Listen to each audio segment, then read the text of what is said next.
we got, again, the fans love your sense of humor, and you know, it's... Well, it's an equal love fest, because I love my fans. I cannot tell you how much I love my fans. They, sometimes at night I'm sitting here and I'm thinking, what's it all about, you know?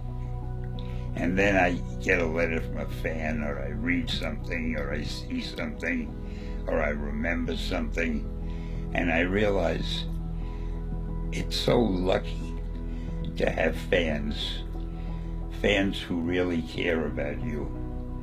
And that's the reason I care so much about the fans, because they make me feel so great.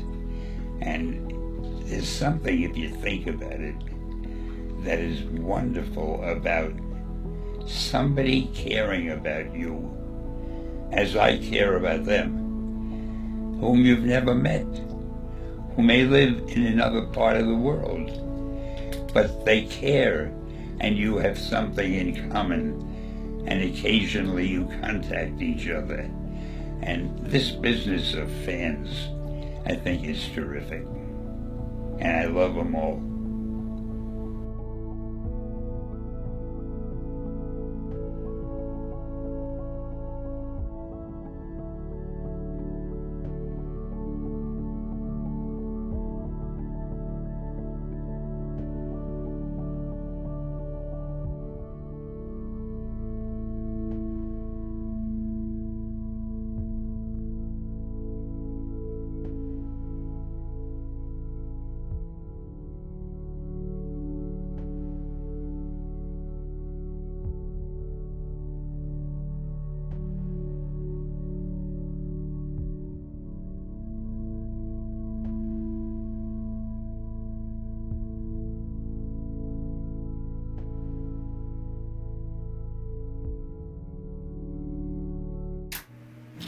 I'm Haley. I'm John. And I'm Will. And we're from Crimson Comet, a podcast member of the GetchaGeekOn network. Just like the one you're listening to now. The opinions expressed are those of the individual host. Check out other podcasts at GetchaGeekNetwork.com. And get ready, because geekiness begins in 3, 2, 1.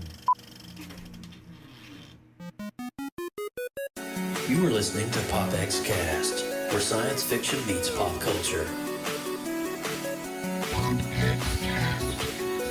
Captain's Log Supplemental. Popxcast.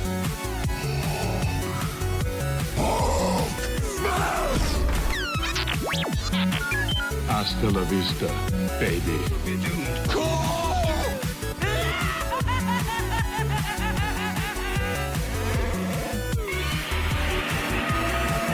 By the power of Grayskull, Autobots, transform. Excelsior!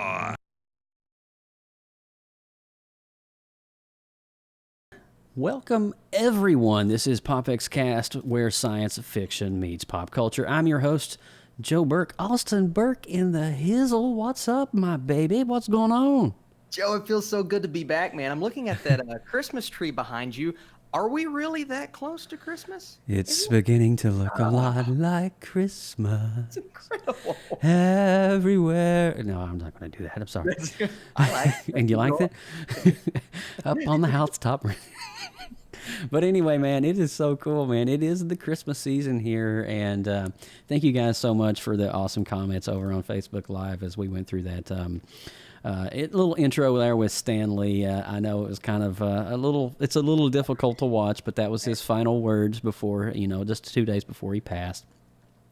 And so if you haven't figured out by the thumbnail and the show card and what we're talking about here tonight, we are talking about none other than Mr. Stan Lee. Before we do that, though, we gotta kick off a show here, and we got to do some news. We got some cool stuff. But Austin Burke, what's new in your life? I haven't talked to you in like a week or two. What's going on?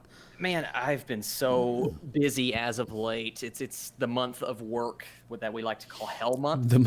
So it's the month of Hades. It's literally the month of Hades. It's the month of Hades. we have like 3 meetings, and we start things with our weapons at the Kentucky plant that I'm weapons.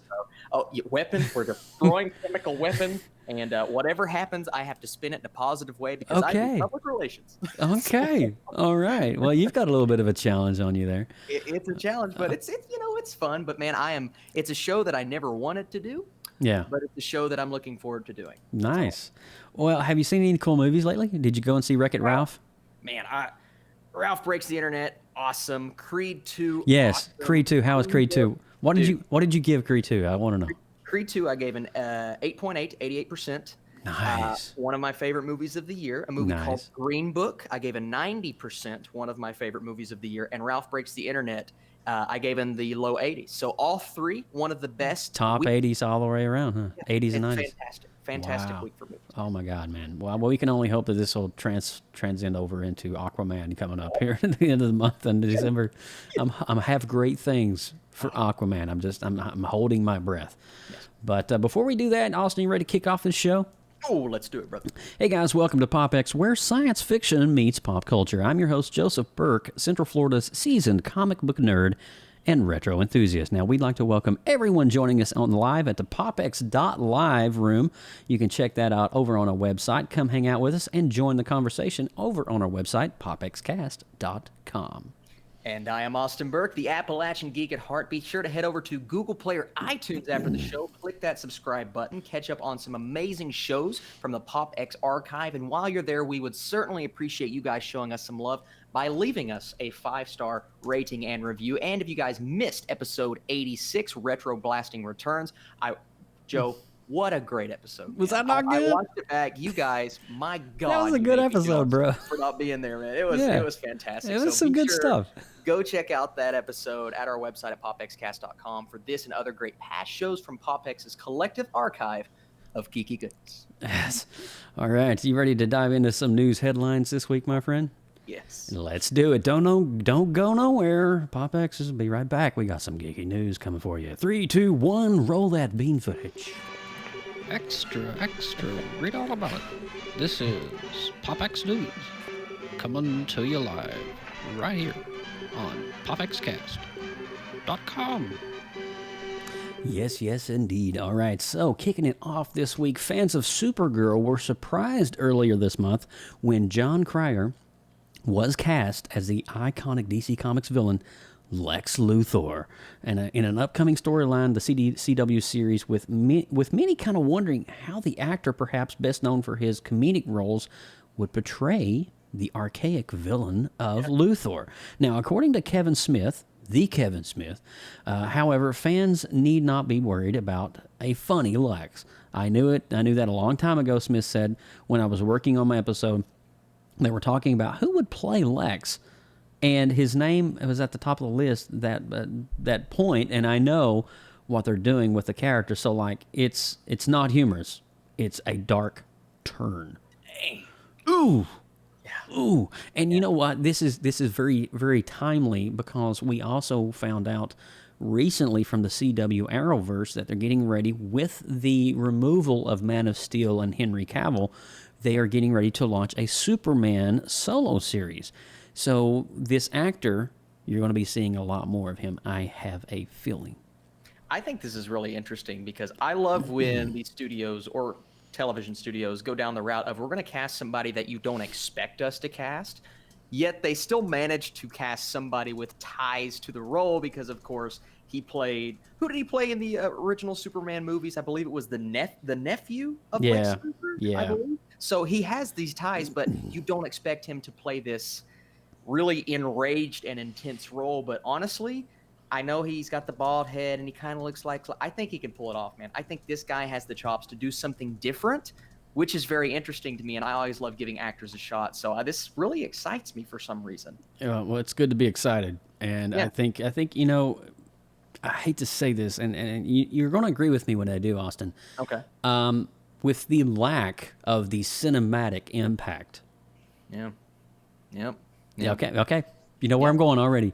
With the lack of cinematic impact, I think that their cash cow right now is the Arrowverse. Especially when you're talking about a role like Lex Luthor, a very divisive one played by Jesse Eisenberg. Yeah. casting this guy in this role and saying, listen, you're not going to get this goofy Lex Luthor. You're going to get this intense Lex Luthor. I think that's brilliant and absolutely the way they have to go down. Eisenberg, I feel, was just a wrong cast for that role. It was weird. Yeah. It was just weird. It was odd, man. It was an odd choice. It was very strange. Yeah, but who should they cast for that? You ready for this? Bryan Cranston. I knew it. I'm like, I know Bryan Cranston, baby. That's the guy. Say my name. Okay, listen. You're daggone right. Real quick side note, just make it to where if they continue with the DCEU, make it to where Jesse Eisenberg was actually the son of Lex Luthor, and Bryan Cranston comes out and says, listen, boy, I'm your daddy, you're staying in prison, and he's the actual Lex Luthor. Just retcon it. just retcon it. Pull back. Pull back.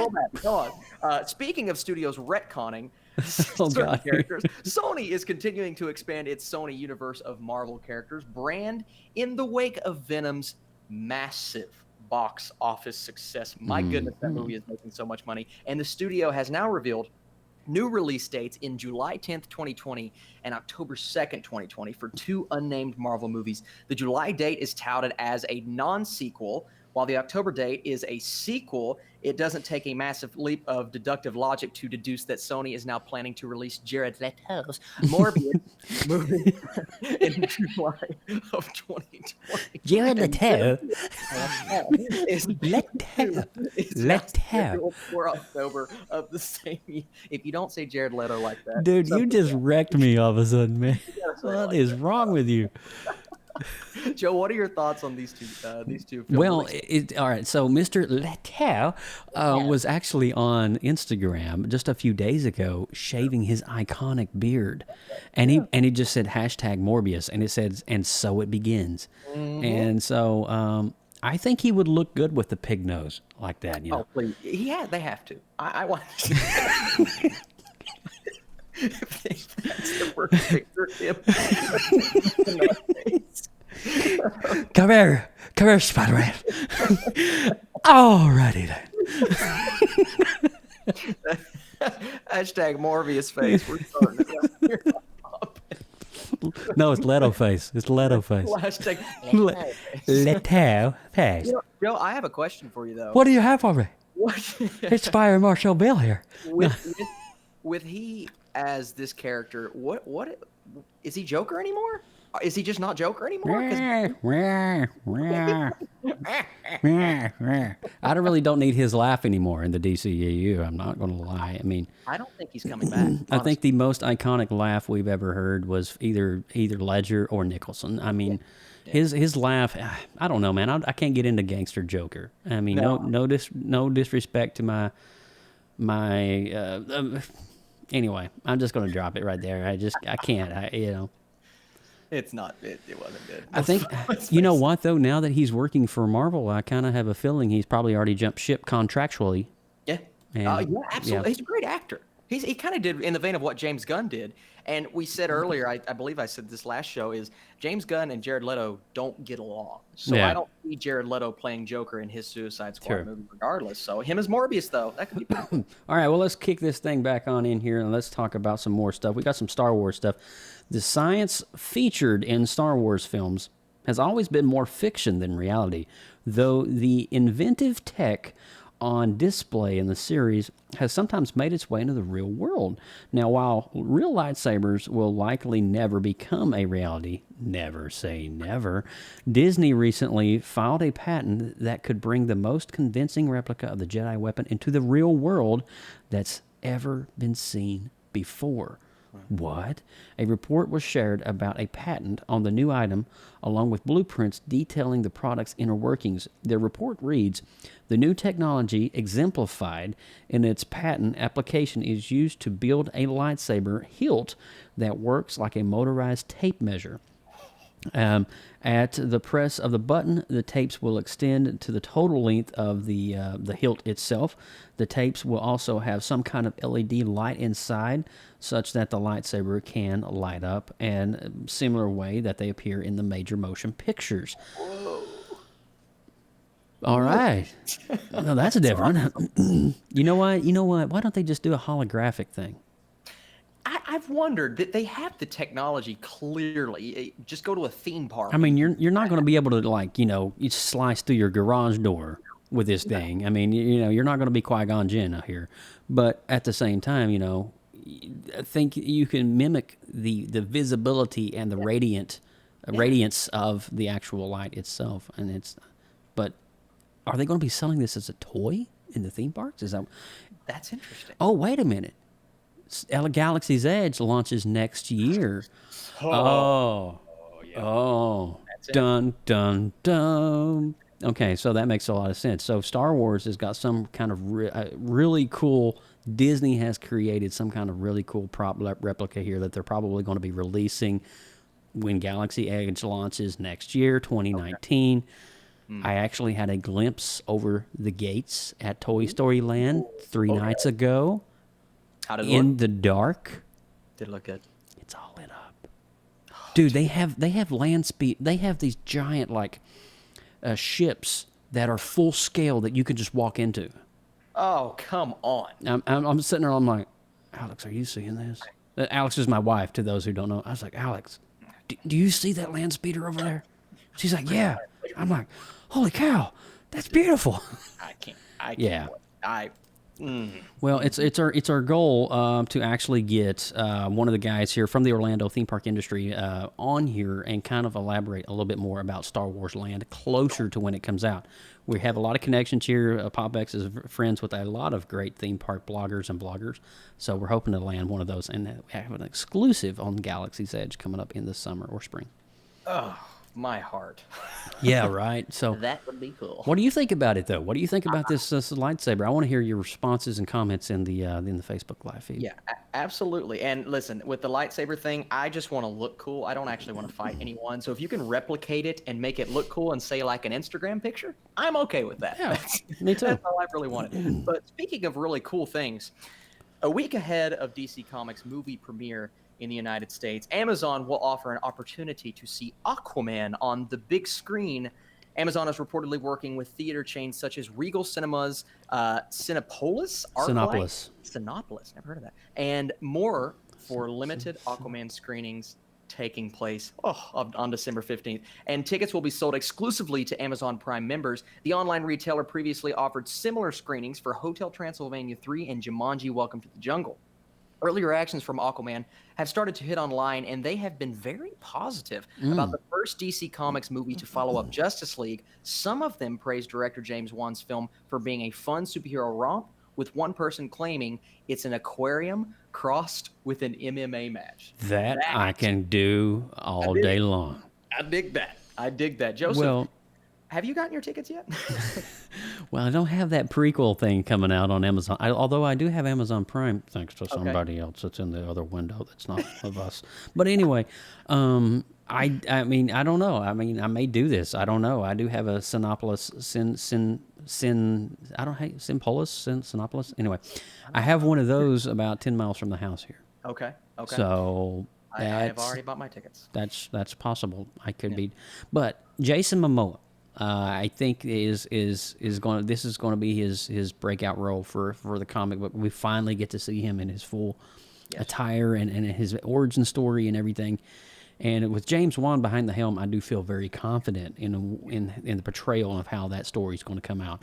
And from what I've seen already with Black Manta and just all the other characters that's involved, the Queen and just the throne of Atlantis, it looks amazing. It's visually, I mean, everything that you were worried about, like when they talk, are they going to have bubbles coming out of their mouth? They figured that out. Yeah. And it works. It flows very well. I mean, you think about that kind of thing, when you're filming, you're like, how do we film this without bubbles coming out of their mouth, Yeah. So I'm sure they had to figure that out as well. Over under, how many times do you think Jason Momoa will say "my man" or scream it really loudly? My man. My man. My man. He says that all. Well, but, yeah, man, I'm really excited. Let's say 3. What are you going to say? Okay, You want to say 3? I'm going because we can come back next time we do PopX. We can be like, see how accurate we were. I'm taking the over. I'm taking the over on 3. I'm saying 5. You want to say 5? I want to say 5. My man. 5, my man. My man. Hashtag my man. Hashtag my man. All day long, every day, all day long. All right. I do want to pause right quick as we get ready to round up our last of our news. We're going to be entering in a mini origin story. Now, this week, our origin story is going to be Stan Lee, so stay tuned for that here in just a few moments. And then right at the end of the show, I want to announce that we're going to open up the seats here on our platform where you can be in the window with us in real time. You can call in, and you can talk with myself, Austin, and Mike, and you can share your Stan Lee story towards the end of the show. So I will be giving out that URL, that link here very shortly. Keep it, and then when I say, all right, guys, the room's open, you can come in and you can share with us, okay? All right, Austin, that last story. You want me to read it? You can if you want to. Is it my turn? Okay. I mean, I can read it. Here, I'll read it. All right. You've already. I'll save those sweet little vocal cords. All right. So, Marvel's Agents of S.H.I.E.L.D. may be on the extended hiatus, but fans now at least know exactly when S.H.I.E.L.D. team will be back in action. Now, Agents of S.H.I.E.L.D. star Elizabeth Henstridge seemingly confirmed that the Marvel television series will return to ABC July 2019. Now, this will be the 6th season of Marvel's Agents of S.H.I.E.L.D., will consist of 13 episodes rather than the typical 22. The July 2019 release means that the series will follow after the 4th Avengers movie and thus avoid having to incorporate the effects of Thanos' Infinity Gauntlet snap into the stories, though the show's writers may still choose to reference the event. Now, with the reduced amount of episodes, it would indicate that Season 6 would be its last. But in the move by ABC, they have renewed the show for the 7th season, consisting of another 13 episodes. Wow. Do you think that Agents of S.H.I.E.L.D. is kind of on its way out in terms of its continuity and streamlining in the MCU? I do. It's the one show for me that has always felt like, as odd as it is, because it's really the only one that keeps referencing the MCU, it's kind of an outlier to me because I kind of lost track of it. It's went on so long. There have been so many different storylines. And maybe if I catch up, I'll feel differently. But I do love the idea of shortening it to 13 episodes because I think that's something that we've seen work super well for a show like Daredevil and Jessica Jones, Luke Cage, whatnot. So 13 episodes, pretty cool. And I'm interested to see what they do with this storyline. So this could work. Joe, how do you feel about that? I think it would be interesting. I think if they include the Thanos Infinity Snap, I think that's going to be a lot of CGI and story interweaving that I'm not sure that they have the team big enough to handle that. I agree. Because not only are going to be having just do Agents of S.H.I.E.L.D., that's going to in fact impact the entire MCU from Guardians to Agents of S.H.I.E.L.D. Yeah. Not to mention that Nick Fury was the one who left and the other agent at the end of Avengers 3. So, I mean, that's a direct impact to S.H.I.E.L.D. because Nick Fury founded S.H.I.E.L.D. Yes. Yeah, absolutely. And it's if they go with the snap, well, first of all, they may have spilled their beans, even though most fans already knew it was coming. But, after the snap, so things may get solved. So we knew that was coming. But it's interesting to see how Marvel has kind of just realized that fans know it's coming. So they're just coming out and saying, listen, after this is fixed or after we fix this big problem. And also, Joe, quick note, I have heard rumors online that the Avengers 4 trailer is coming very soon. So we need to I texted you a couple of days ago and I was like, dude, what is going on here? Because I'm hearing stuff and I'm like, it's supposed to be Black Friday and now it's not Black Friday. I like to call it Orange Thursday. But I mean, it's just I'm trying to just be multicultural in this type of situation. There's also fuchsia Wednesdays. Oh yeah. And what I like to call it's more of a titanium Mondays. Yeah. That's, I like that. Anyway, I digress. Anyway. Yeah. So 13 episodes, possibly a 7th season of Agents of S.H.I.E.L.D. We want to know, what do you guys think? Are you a fan of Agents of S.H.I.E.L.D.? Leave us a comment below and let us know what you think about it. Is it one of the shows, mini shows, monumental shows that you follow? And if it is, let us know what you think about it. Yeah. All right, dude. Are you ready to kick off a little Stan Lee origin story? Oh, I don't think my heart can take it, but let's try it. Are you ready for this? Yeah, you think you can do it? All right. Well, one of the things that we wanted to do on this week's episode is, since it is remembering Stan Lee, is we wanted to, a lot of people may just know Stan Lee from his cameos. If you're a younger generation, you may not know the full story of Stan Lee. You may not know where he was raised and what he had to go through to get to where he was at today as a media giant that he is, and always will be.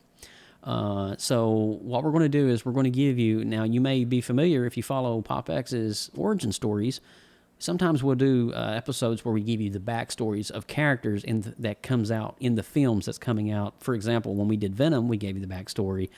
We did, I can't remember how many origin stories we've done, but we've done a lot of origin stories. This is a special one for us. This is the origin story of Stan Lee. So I'm going to open it up, and we're going to talk a little bit about him, and then we're going to share. Team PopX is going to have a little round table, and then we're going to open up the second window and allow you guys to call in. I'll be pasting the URL in the chat when about 5 or 10 minutes before we're ready to have you call in. So when you call in, just be mindful that we're trying to keep it timely. No, did you see what I did there? Timely comics. Anyway, I like that. we're trying to keep it timely, but we want you to have a chance to share. And I'm sure that Stan Lee on many aspects and many levels has impacted all of our lives. And to be frank, when I was telling Team PopX, before I hit the record button tonight, I was like, you know what, guys? We would not be here as PopXcast if it wasn't for the legacy and the franchises that Stan Lee created himself. Our first podcast, right out of the gate, was with Jordan Woods Robinson, one of the actors from Blue Man Group and The Walking Dead. But the number 2 was Deadpool. So right off the gate, PopX's standard was set in the movies and franchises that Stan Lee founded. So let's go ahead and open this up. So Austin and I are going to do a little back and back here. So who was Stan Lee? Now, born in New York City on December the 28th, 1922, Stan Lee went on to work for the company that would eventually become Marvel Comics. With artist Jack Kirby, Lee launched the superhero team, the Fantastic Four, in 1961. And was soon responsible for creating popular characters like Spider-Man, the X-Men, the Hulk, Thor, and many others. Lee later worked in a number of comic-related businesses and multimedia ventures. Now, Stanley Martin Lieber, that's his original name that he was born. That's his birth name, Stanley Martin Lieber. That's a very Jewish kind of name. He was born December the 28th. 1922, so he almost made it to his almost made it to his 96th birthday in New York City to Romanian immigrants. Here, Celia and Jack Lieber was his parents. With part of his childhood spent during the Great Depression, Lieber and his young brother Larry watched his parents struggle to make ends meet for the family. Fantasy was the only escape for young Stan Lee. After his father Jack, who was a cutter in Upper Manhattan, that's basically a beach. What do you call that? A cutter is a meat market type guy that would cut the meat and stuff like that. Anyway, he was a cutter up in Upper Manhattan. He fell on some severe unemployment issues due to the Depression because that hit. And then 9 years later, Celia gave birth to Stan's brother, Larry Lieber. All right. So Lieber, who later shortened his name to Lee as a writer, went on and he was hired to be an office assistant thanks to a distant relative, one Martin Goodman, at Timely Comics in 1939, and became an interim editor for the company in the early 40s. It was here that when Lee began to serve domestically in the Army and the nation went into World War II. And he went on to work in the Army as a writer and an illustrator / a playwright for the U.S. Army. He was a cartoonist, and he would write out illustrations for the Army to use in their pamphlets and booklets they would send overseas. Wow. Stan Lee wrote the little comics. It's like, don't do this, this is bad, and it had a little comic character on it. I would love to find some of those. Oh, man. Could you imagine? You know? Oh, you have to. Yeah. Where would those be available? Because I don't know. It's probably in a museum somewhere, honestly. Oh, absolutely. But I mean, if you have a copy of one of those original pamphlets that he sent out, amazing.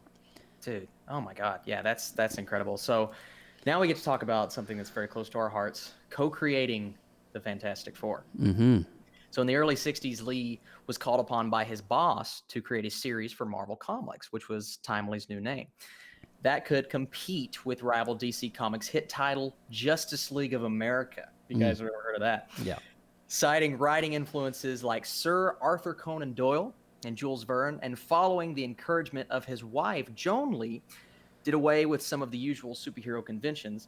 Joan Lee encouraged Stan to follow his heart and share stories that readers could relate to. DC Comics had their mega hit in 1960 with Justice League of America, which combined DC's biggest heroes in a group to fight crime and thwart galactic big bads. Inspired by the idea of a group, Lee created a family of superheroes related by struggling to come to terms with their powers. Hence, with artist and co-creator Jack Kirby, the Fantastic Four was born in 1961. Now, quick note, a lot of people that I know personally are not fans of the Fantastic Four because they look to the Fantastic Four movies and know nothing about the comics. But I encourage you, if you want to see the true potential of Fantastic Four, please go read a comic book, especially one of the originals written by Stan Lee, because they're absolutely fantastic. Absolutely. So next we move on to Hulk, Spider-Man, and more join Marvel's lineup. Following the success of the Fantastic Four, a slew of new characters soon sprung from Lee and his Marvel cohorts, including the Hulk, Spider-Man, Doctor Strange, Daredevil, and the X-Men. Lee was particularly known for his dynamism. Yeah. With copy and for imbuing his characters with a sense of humanity, tackling real-world issues that we see in the movies that have spawned from his comics today, like bigotry and drug use, which would influence comics for decades. An outgoing, humorous showman, he also developed a number of slogans as part of his shtick, including a Latin-derived call to rise, Excelsior. Excelsior. Hear that in our little introduction at the beginning of PopXcast. You do, yes. A very famous phrase at this point in time. So Marvel Comics became a highly popular franchise, and Stan Lee was promoted to editorial director and publisher in 1972. He later moved to the West Coast to be involved in Marvel's film ventures, and eventually became chairman Emeritus. Emeritus, what does that mean? CEO. Okay, there we go. Yes, the chairman emeritus. Basically, is a 1970s term for chief executive officer or CEO or chairman of the board or whatever you want to call it. I'm so glad they changed it to CEO. I'm so glad they did too. But chairman emeritus, basically, he was the main guy in terms of that. Now, before I continue, I want to give you a little pause here. The Marvel method is something I did not write in the script, but I wanted to talk about it. In the 60s, from 1960, during the think tank, when the Fantastic Four came out, there was a room in the Upper East Side of Manhattan that was probably no bigger than maybe a small grocery store. We're talking a small grocery store. Okay. In that room, there was 25 drawing and drafting and inking tables. Around that room was anywhere between 60 and 80 inkers, publicists, writers, sketchers, and artists. And in this time, they formed a method that later DC Comics and all other comic companies would use. And they called it the Marvel Method. And the Marvel Method basically was this. Stan Lee would come up with an idea. And he would go over to Jack Kirby, who was the executive of the, at the time, he was the main artist for Marvel Comics. And he's like, hey, I got an idea for a character, and can you create a monster, but he needs to be a kind-looking monster, not like one that everybody's like freaked out about. He needs to be a humble monster. And it's kind of an odd request, but Stan Lee wanted to create a version of Frankenstein that the American media has never seen before. And so the Incredible Hulk was born. Yeah. And we all know that Jack Kirby was the first person to give vision and focus to the Incredible Hulk, along with many other characters, including Silver Surfer, a lot of the original X-Men, and the list goes on and on. If you Google or Wikipedia the creators of the co-creations between Stan Lee and Jack Kirby, it will blow your mind. The entire MCU, here's something a lot of fans don't understand. The entire MCU, we're talking the core body, the 80% brunt of all the characters and storylines were created in a period of less than 10 years. Jeez. Using the Marvel method. Jeez. Out of that became the Amazing Spider-Man, Peter Parker. We had the X-Men. X-Men was actually a play to American society at the time and the racial movement that was going on, Martin Luther King and all that stuff. If you think about the premise of X-Men, what is an X-Man? They're different from society. What was the nation going through at the time? Racism, bigotry, violence. They were different from their time. So it was pretty interesting when you think about it. So we're shepherding the rise of the blockbuster industry, and Lee has become involved in a variety of multimedia products while also serving as an ambassador of Marvel. Even though he had filed lawsuits against the company and has been subject to debate over appropriate compensation for the comic creators, the writer has seen Marvel development into an entity that has inspired blockbuster film entertainment icons like Iron Man, X-Men, Spider-Man, Captain America, Thor, the Avengers franchises, Guardians of the Galaxy, and so. So Lee started intellectual property called POW Entertainment in 2001, and the following year published his autobiography, Excelsior, The Amazing Life of Stan Lee. Now, later in the decade, he received the Medal of Arts honor from the prestigious President George W. Bush. George W. Bush gave him an honor and a medal around his neck. Medal of Arts. What? That's insane. I don't think... Take that to the bank, Bill Maher. Anyway, has launched... and on the History Channel, he launched a show called Superhumans. You may remember this a few years back, where people who had, abnormal abilities that could do superhuman feats. And it was really interesting. And people looked with remarkable skills and abilities through that show on Stan Lee's Superhumans. Now, 2012 saw more new ventures. Lee co-wrote a graphic novel, Romeo and Juliet, The War, which landed at the New York Times bestseller list, and launched a YouTube channel, Stan Lee's World of Heroes, which features comedy, science, sci-fi content, and more. At the end of the year, the ever-active Lee turned 90. Jeez. My goodness. 95 years. Look at the crap he's done already. We ain't even went through his... That's insane, dude. It's insane. Okay. Yeah. So now we get into the not as fun stuff to talk about. So Lee endured the loss of his wife of nearly 70 years, Joan, in July of 2017.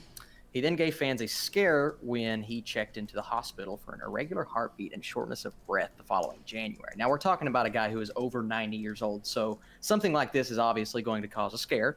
However, the comic book titan was discharged shortly afterward and announced that he was ready to resume a full schedule with the latest Marvel feature, Black Panther, soon to be released. That's incredible. Although things seem to be humming along nicely for Lee in the Marvel Universe, an April 2018 feature in The Hollywood Reporter painted a far different story. Now, this is where we start getting into the legal trouble. Mm-hmm. According to the publication, Lee's daughter, JC, and other insiders were engaged in a battle over care of the 95-year-old and the future of his estate. The sides pitting Lee against one another and inducing him to dismiss formerly trusted associates. The piece also described JC's tempestuous relationship with Lee, including an incident in which she physically assaulted both of her elderly parents. God bless. It was also noted that the grueling, long, extended hours of attending conventions with Lee struggling to stay awake and focused while he gave autographs to his loving fans. Lee's last comic convention was St. Louis WizardCon, yeah. WizardCon 2018. But it was canceled. But the San Diego Comic-Con that he was supposed to attend in July was canceled due to health complications, which would have been his last. Yeah. Lee took to social media, delivered a heartfelt apology. And this is a guy who's 95 years old delivering an apology for not being able to make it. Lee, he felt bad. We understand. Yeah. Yeah. Have to apologize.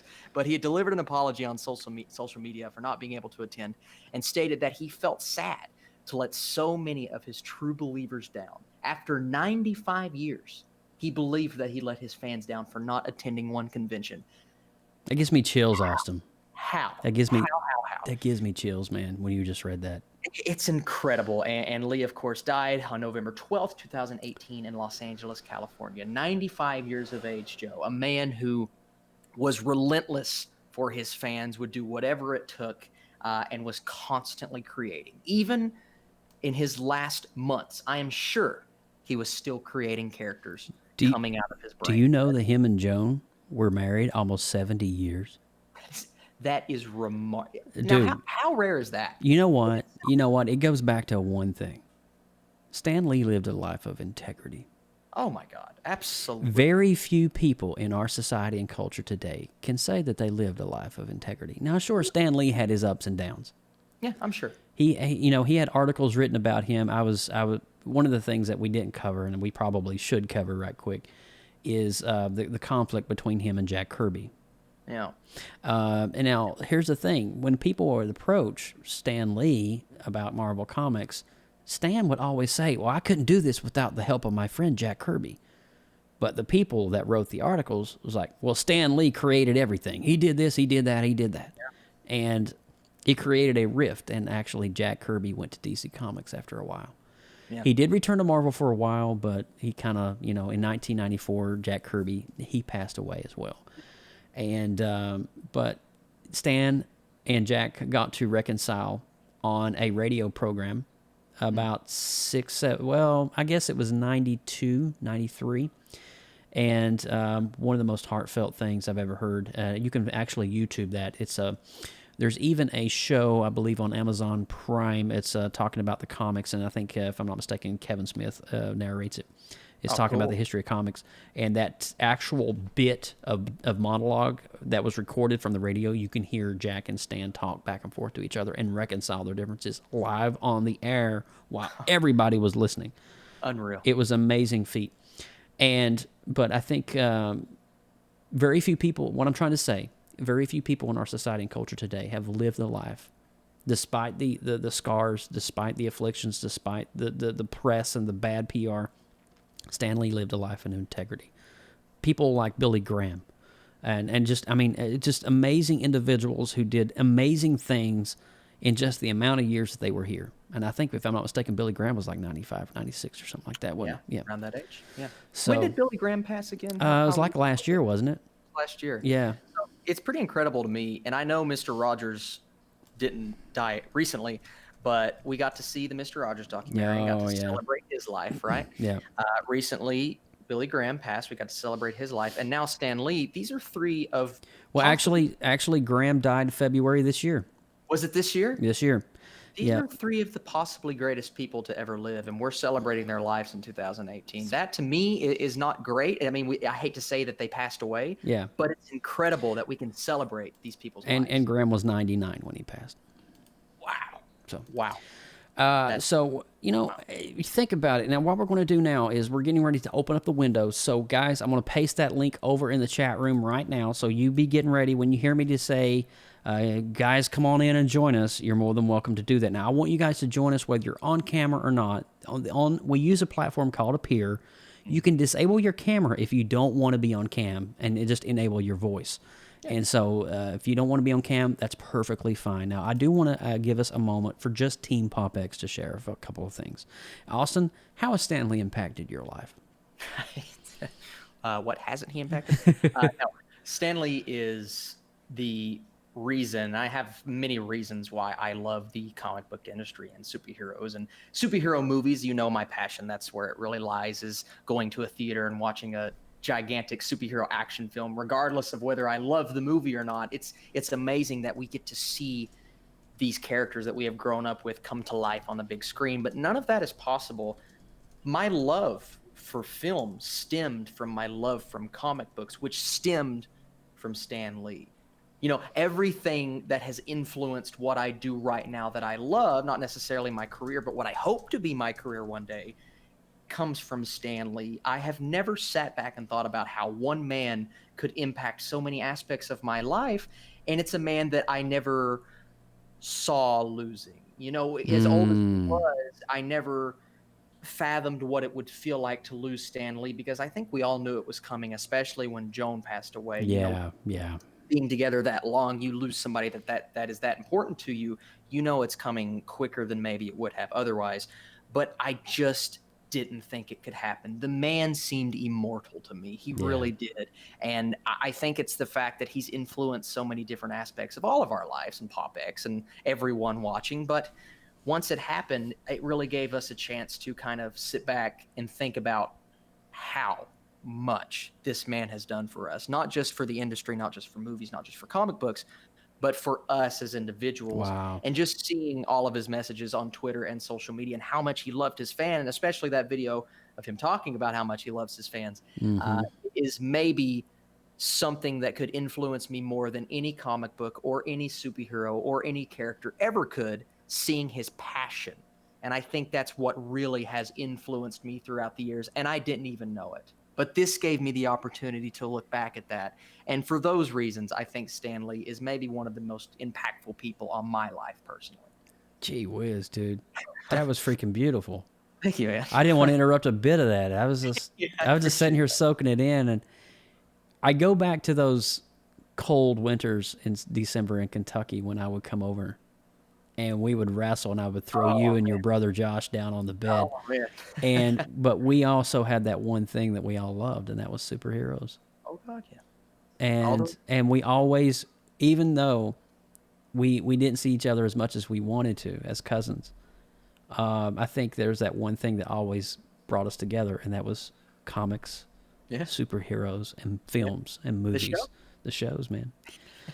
Austin Burke, that was awesome. And so, Mike Ippolito, would you like to come on and share a little bit about Stan Lee from your perspective? I was just curious. I want to give the opportunity to allow Bubby on here if he wants to. Oh, there he is. What's up? Hey, beautiful. What's up, Mike? Hey. What's up, beautiful? Well, I had the pleasure of meeting Stan Lee back in 2014 at Atlanta, Wizard World, Atlanta, where I did get his autograph, and I figured the ideal place would that be in a comic man cave, so that's deservingly fitting in his place where it belongs. It's the centerpiece of my entire room, my friend.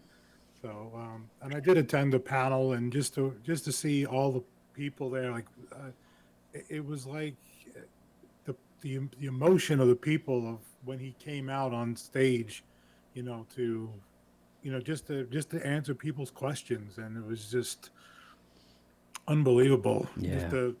Just the feeling of being in his presence, and I wasn't as versed in the comics, as you guys were younger, but the name Stan Lee was, a name that always popped up, and it was just the amazing amount of work and the team of people that he had as well, just by the name of Stan Lee to kind of, look at other people like Steve Ditko and Jack Kirby, Siegel and Schuster, all of them, just to see, all these guys that, that just brought so much enjoyment to everybody with, comics, and even now we wouldn't have these movies that we, these billion-dollar movies that are out right now in the cinematic universe.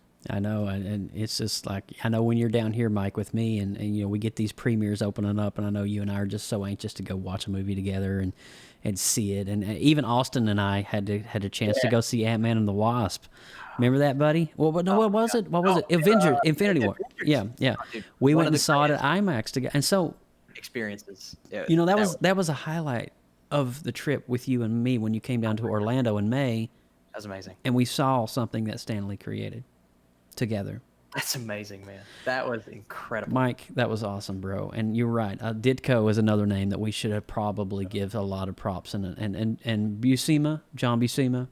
I mean, just so many amazing names in there. It's just uncanny. Do you see what I did there? It's the amazing amount of artists we have now because of people like Stan Lee, Jack Kirby, Steve Ditko, and just amazing talent we have now. Well, I'm going to share a little bit on my perspective, and then we're going to open the room up and allow you to come in and call in. All right, Stan Lee, for me, I grew up a very sick kid. It's probably It's if you've been around me long enough, I had a little bit of a difficult childhood growing up, not in terms of family, but in terms of health. And I remember it was probably about 7 years old, and my father came into the room one day and he handed me this comic book. And he's like, he would always go down to the grocery store on Friday, and he would bring back, and we had the old spindle near the magazine rack, and they would have the comics on the spindle, and he picked one out just at random.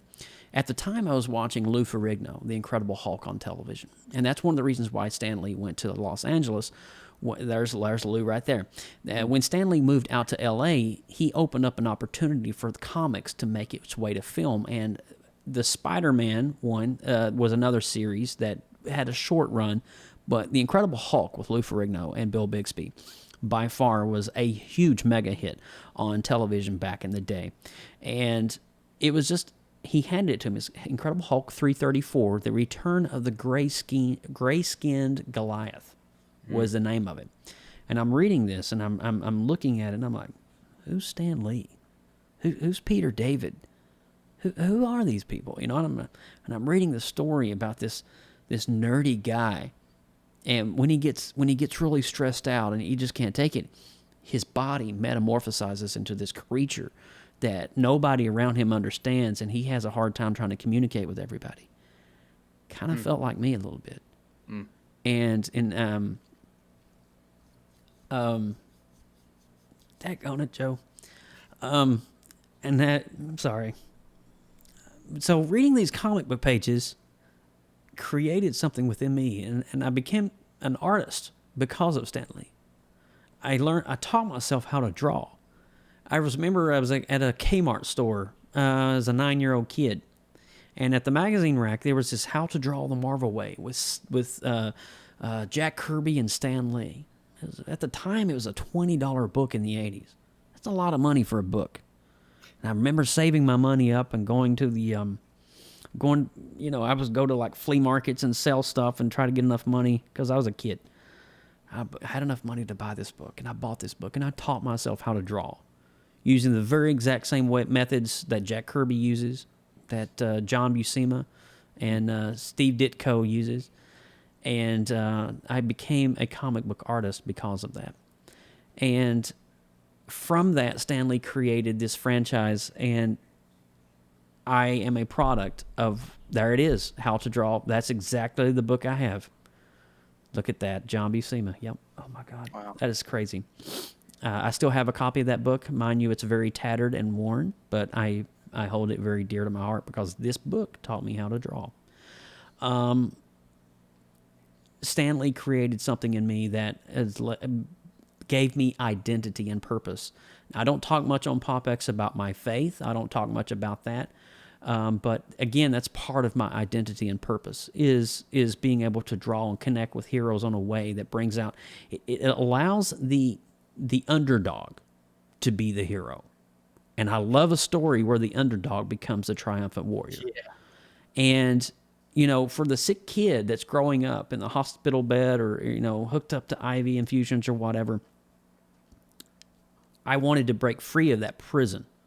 And through the pages of The Incredible Hulk and The Amazing Spider-Man and X-Men, I broke free of that prison. And so for me, that's how I connected.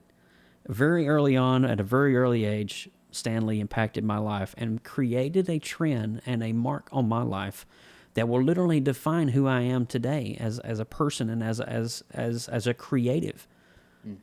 I create comics. I draw comics. I read comics. I do a comic book show. I am a certified pop culture comic book historian. And the list goes on and on.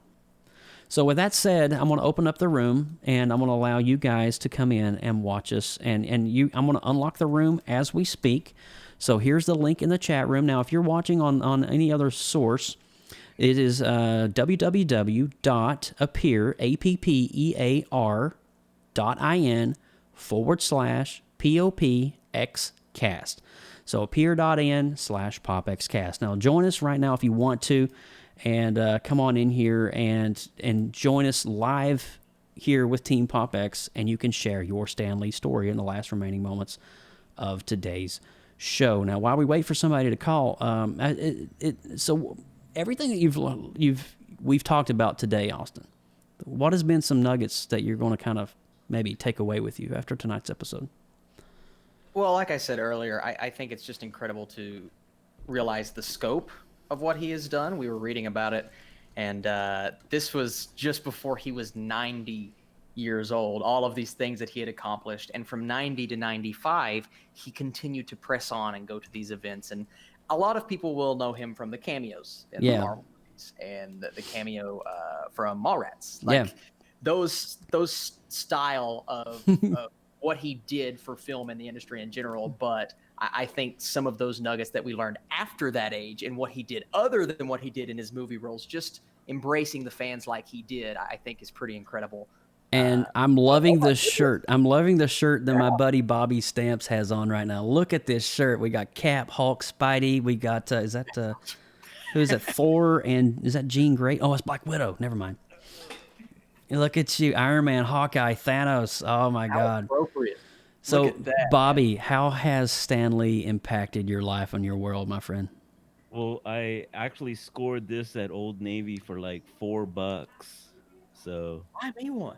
Yeah. Dude, if they have an extra large, let me know, and I'll like send you the money through PayPal or something. I'll be like, shut up and take my money now. If I find another one, I'll definitely get it for you. Please do so, man. Please do so. Maybe this will be yours in the future. Hey, I would. If it has your DNA on, I'll wear it to bed every night. I'll send it to you just how it smells now. Can you wipe your nose on it for me like this? Oh yeah. You know what? Just go ahead and take it off right now and mail it. Oh, definitely. Yeah, I'm going. So how has Stan Lee impacted your life, Bob? Oh man, I've learned about Stan Lee from you actually, from this great show. Thank you, man. I really appreciate that. Wow. I'm looking forward to you carrying that torch and teaching everyone about, Stan Lee until you reach that awesome age, of what, 90? What was he? 95. 95 years old. Can you imagine? That? Yeah. Wow. That's incredible. That's insane, bro. And he created a legacy that is insane. And we're getting more people calling in. So Bobby, I love you, dude. Thank you so much for supporting us on PopX. Hey, thanks for an awesome show that you guys are putting on, and I'll talk to you guys later. I love you, Bobby. Take care, buddy. Thanks for having me. You're welcome, buddy. Bye-bye. All right, so there's Bobby Stamps. Who else wants to call in here right quick? We got time. We got about 5 or 10 minutes we could play around with. So just to let you know, they can only be 4 at a window at a time. So when somebody's on here and you're trying to call, you might get like a kind of a wait button. So go ahead and call in. But I think it's pretty awesome. And he was rocking the shirt. He was in total full getup, man. That was so cool. That's crazy. What's up, Steve? Hey. What's going on, buddy?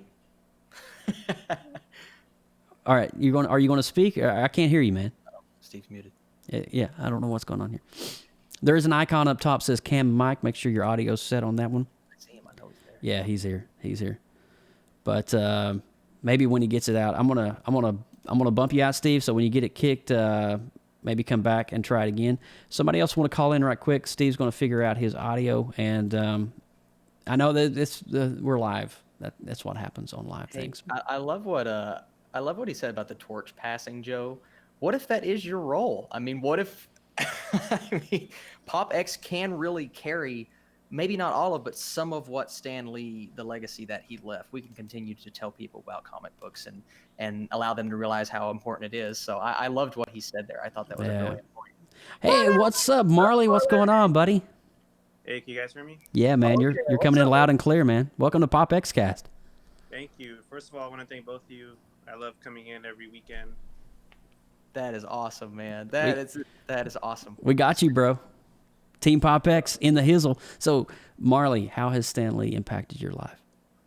So I'm kind of a latecomer to Stan Lee's whole movement. I didn't grow up really reading comic books or anything. But I did grow up going to theaters to go see the first Iron Man, that's for sure. Wow. Oh, yeah. Seeing that first cameo of his. And then in all the movies following that. And also, I used to work at Disneyland in California. Mm-hmm. Oh, cool. The Guardians of the Galaxy ride opened last year, about a year and a half ago. So I got to be there for the opening. I met so many close friends there at the Guardians of the Galaxy ride. Wow. And all that wouldn't be possible without that man, Stan Lee. So dang. Dude, that is awesome. How is the ride out there, the attraction? I've never done the new Guardians at Disneyland. So it used to be Tower of Terror. Yeah. It's the same exact ride. They just reskinned it. Oh, nice. It's all about saving Baby Groot from a monster in there. Nice. So. That's awesome. So, Marley, how long have you been following PopX? I'm curious. This is my 3rd week. Nice. Yeah.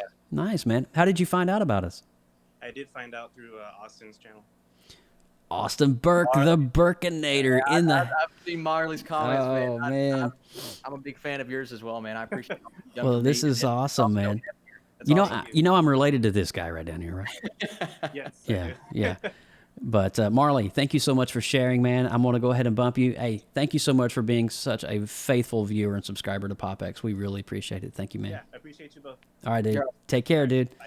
All right. So room's open. Keep it going. Let's keep those calls. Man, this is awesome. Talking to all these people and the PopX fans. All right, we got Steve coming back in. Maybe he got his stuff figured out. Let's see what he's got here. Sup, Steve? Steve, you got to fix your audio, bro. So there is a cam mic thing up top where you can select your audio source. If you select your audio source, your window may refresh.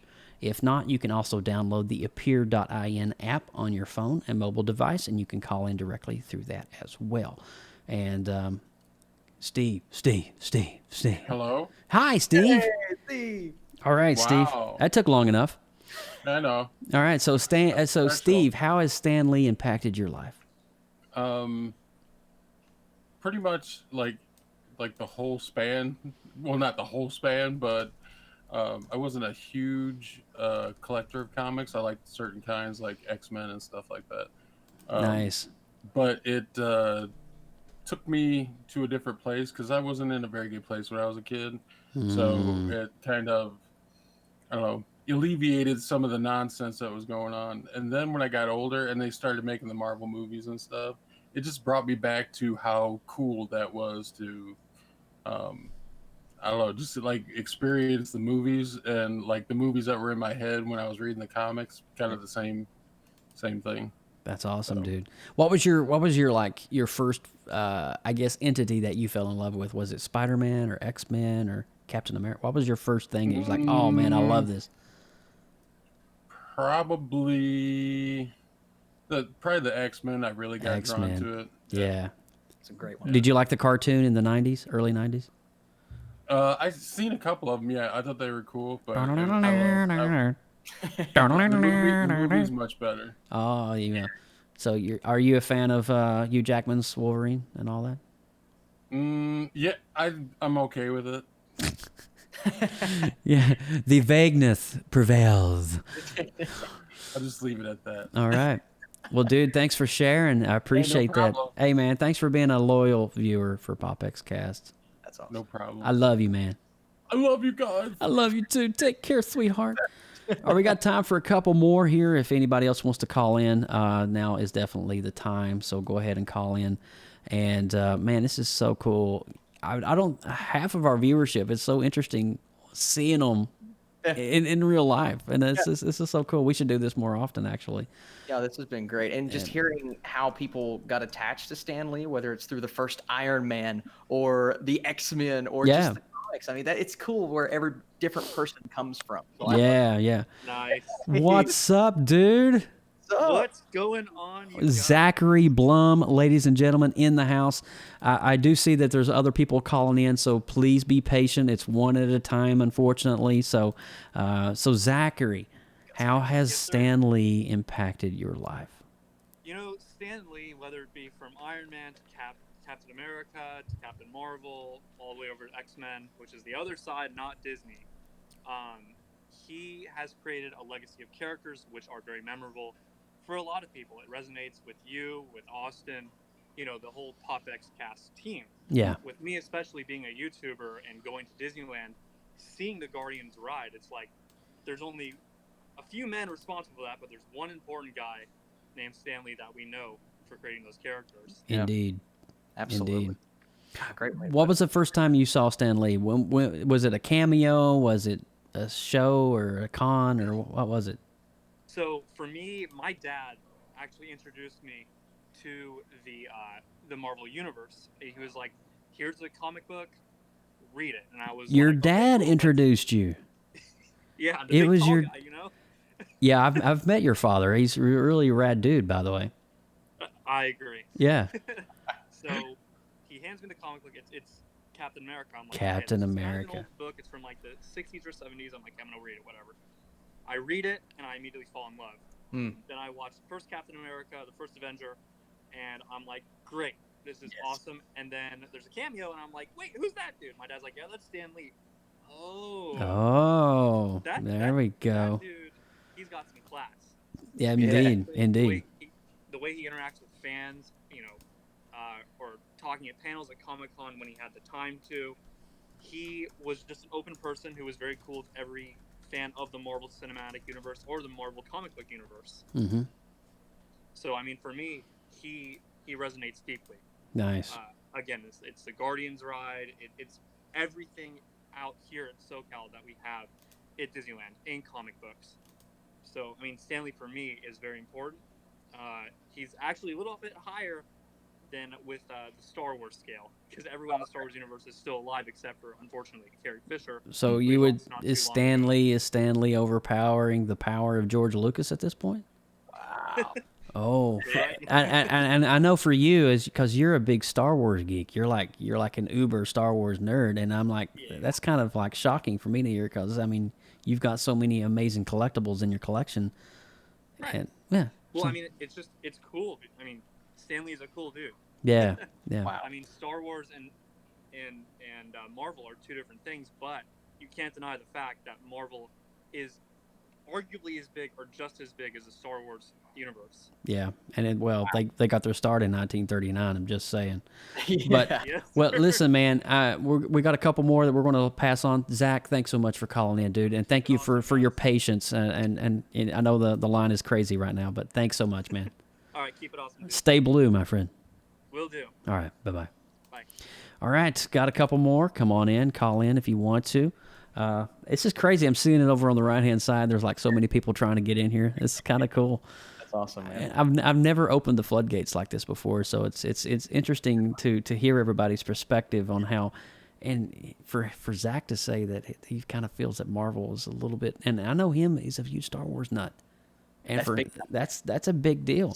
Stan Lee over George Lucas, like Stan Lee over George Lucas, bro. That's definitely interesting. And I know we're going to go over a little bit tonight, but this is the whole point. It's a memorandum for Stan Lee. All right, so we'll go ahead and call in. We got a couple more options here, and then we're going to kind of start closing it up here in a few minutes and rounding out the show. But already I just feel so much excitement and elation just about talking about this and just the legacy. And I love what was Bobby Stamps carrying the torch. And I think every podcast that we do here on PopX, we're literally carrying that torch. And it's going to be monumental.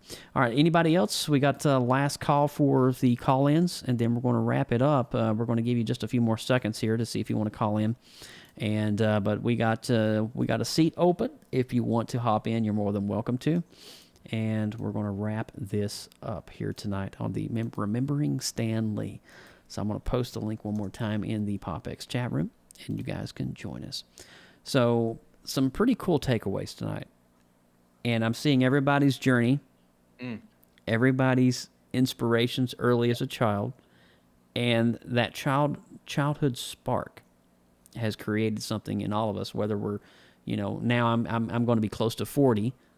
Wow. Still right in the middle of Marvel comics and just comics in general, not just Marvel. So I think it's interesting. What's that? I think you look good for 40. You think so?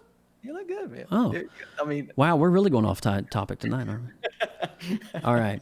Well, if nobody else is going to call in, we are going to start wrapping this up. I do want to, thank everybody for calling in tonight. I know it was a really somber style show. Hopefully, you learned something about Stan Lee that you did not know. Oh, yeah. And, you can take this back. It's like, hey, let's go back and watch that episode 87 of PopX. They really gave some pretty cool insight about Stan Lee. Oh, we got one more hopping in here. One more. There's room for more, and that is one more. Maybe. Uh-oh. Are you there? Is it the ghost? I don't know who it is. Ghost. Hello. I'm going to bump you. Maybe try to call back if you want to. So just give us a ring back if you want. And here we go. Let's see. We need some waiting music, like some really creepy elevator music. So for those of us that's listening on the podcast version of this, if you're a guest, if you want to go up to the top, if you're on the desktop platform, you click on cam and mic, and now you can set your camera and your microphone settings. Just letting you know. and you can do that. But for the people listening right now on the audio version of this, if you go over to our official website at popxcast.com, all the stuff that you're hearing on in the background, all this commentary and all the shenanigans, you can see this live unfold. I know for our audio subscribers, it probably looks and sounds a little weird, like, what are they doing? I have no idea what's going on. I'm hearing things happening and all of this. So we got, hi, guys. What's up, guests? What's going on? The guest said, hi, guys. Hi, guys. What's up, guests? Set your cam and see if you click on cam. Okay. Well, at least they can speak English. I'm starting to think it's a ghost. All right, you think it's a ghost? So I'm going to kick on. I'm going to let them try coming in one more time. And if they can't come in, then that's good. We're going to go ahead and lock the seat and wrap the show up. But I do want to thank everybody tonight for tuning in and listening, and it's been a really heartfelt one. As we're allowing the last call in, let's go ahead and wrap up. Austin, go ahead and read the closing stuff there, and we'll get this thing.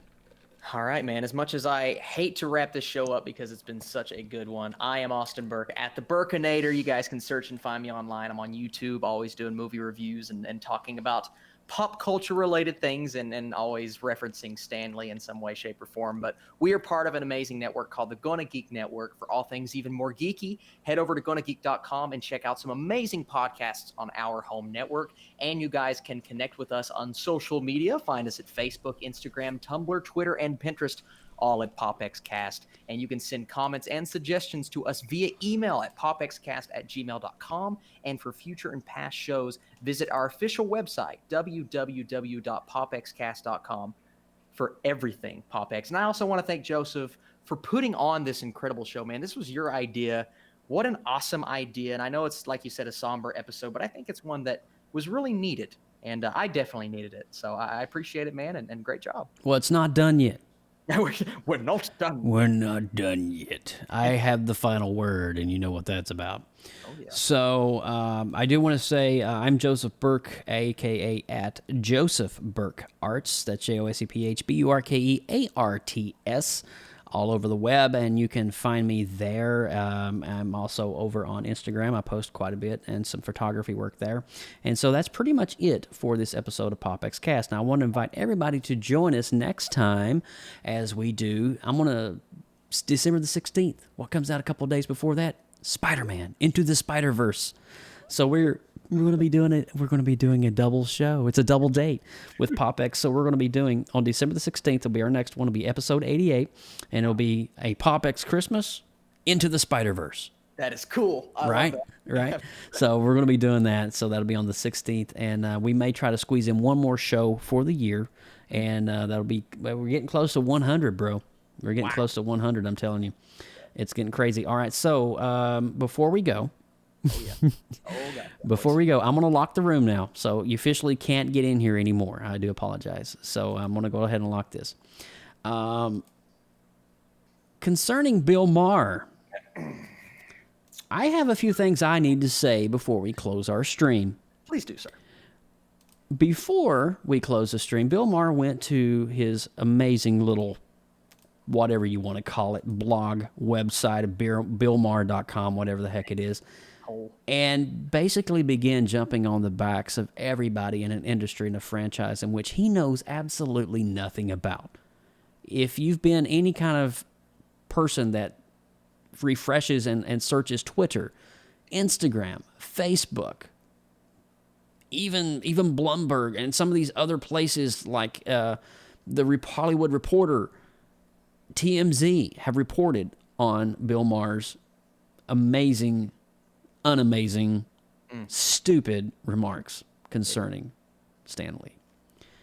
And even over on our website at popxcast.com, I took the liberty to combat his stupid scolding efforts, which is disrespectful, distasteful, and very condemning. And if you can read my full thoughts and my full article over on popxcast.com right now. Before we end the stream, there is a screenwriter and a publicist. His name is Harlan Ellison. You guys may remember that name. But he's an author, and he stated once upon a time there are only about 5 American folk arts that has persevered throughout time today. and comic books is one of them. That's his direct quote. So in closing, I'm addressing Mr. Bill Maher. He probably may not never see this, and hopefully somebody out there has the audacity to tag him and let him see this. Addressing Bill Maher, the final word from Joe Burke and Team PopX. A fan of the entertainment industry, we must stop to recognize the impacts that comics has made on the world in which we live today. From the pages of pulp comics and magazines in the early 1900s through the 1920s, birthed a sense of wonder and amazement in the intellects of its readers. From The Shadow, Dick Tracy, The Phantom, to Superman, spawned a new era of entertainment on radio sets across America.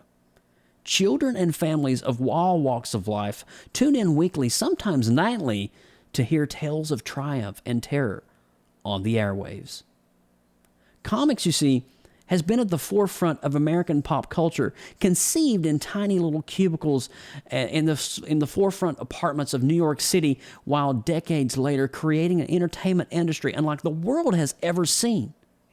You see, Mr. Maher, the very platform that you like to stand on, your soapbox that you like to brag from, and you kind of swagger your way into people's minds, was created on the backs of writers, inkers, and publicists many decades ago. It's easy to point fingers and say, and this is a direct quote from Bill Maher, the guy who created Spider-Man and the Hulk has died, and America is in mourning, deep, deep mourning, for a man who inspired millions to do, I don't know, watch a movie, I guess? End quote. Bill Maher.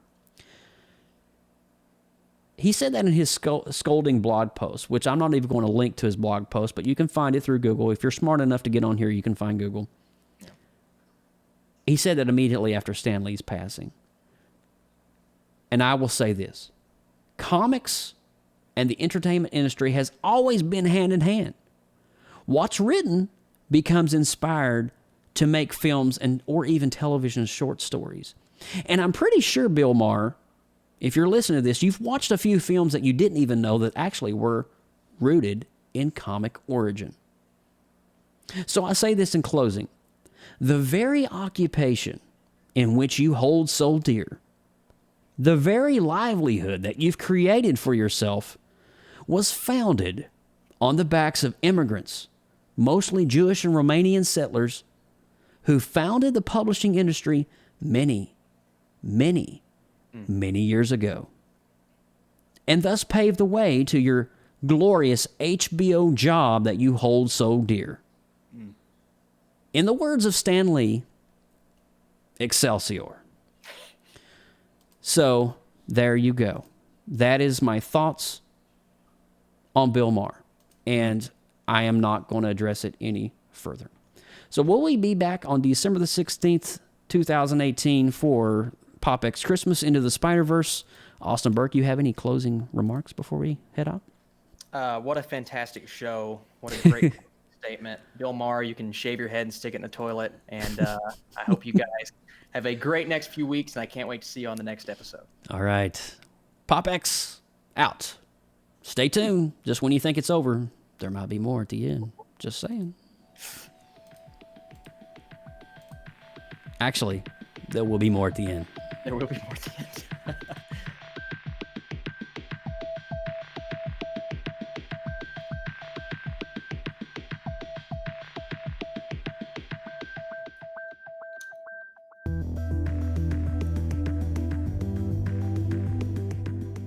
From everyone at Popxcast, thanks for listening. Please make sure to like our Facebook page, facebook.com/PopXcast, and click the follow button to get our live stream notifications. Drop us an email, popxcast@. Hi, heroes. This is Stan Lee coming at you. Just want you to know, Marvel has always been and